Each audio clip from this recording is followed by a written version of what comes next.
Yeah. Hey guys, I'm coaching you live right now from Emanuel Christian High School, where as you can see behind me, the Warriors are playing their first ever high school athletic game in the Alabama High School Athletic Association. That's right, the AHSAA. And they are, so far, as you can see behind me, the score is 20-19. We're in the third period. This Warriors are fighting for the first time ever. But we'll have more for you on that at 10. More in Wiregrass Sports.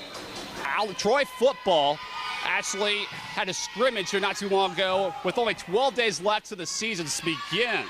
A big question coming up in that season is who will be the guy behind the center for the Trojans? And that question, well, it became a little more clouded last week, especially when the school announced Jarrett Doge had transferred into the program. Now, the past two seasons, he has been the starter for a former Troy coach, Neil Brown, at West Virginia.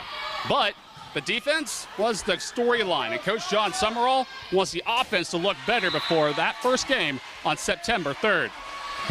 We have a lot to clean up still. I mean, there's some things that I'm really frustrated about today that weren't good enough, and we've got to execute on offense cleaner, and we got to be better with the football from a center and a quarterback position on CQ exchanges. But when it comes to what Troy will spend the next 12 days doing, again, finding a starter quarterback has had to be priority number one, but also finding a scheme to slow down the Ole Miss offense, that of which averaged 35 points last season. Now, news today was released on a former Trojan football punter is getting served with 3 different lawsuits from a former teammate. The victim, former long snapper John Haynes, claims that now Jacksonville State University punter Jack Dawson verbally harassed and physically abused him while the two were teammates in 2020. This was a result of Dawson's perception that Haynes was a homosexual, which ranged from verbal harassment, including sexual statements and homophobic slurs, to molestation and violence, ultimately culminating with the forced sodomy of John Haynes with a pool cue.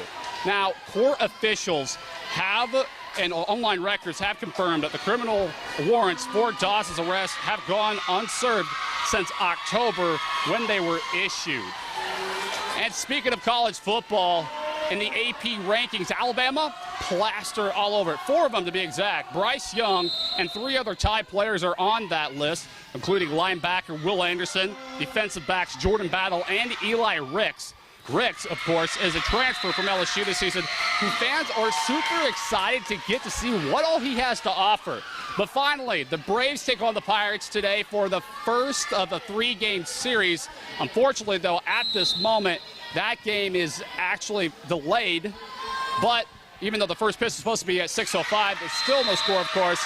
Braves now are 3.5 games behind the Mets in the NL East. And that's all I got for you so far at 6 on WDHN Sports. Make sure you tune into at 10 tonight to see games like this and maybe a few other things. But make sure you tune in for this week for the band, cheer, player, and team of the week from week 0 of the high school football season. And continue to watch the Extra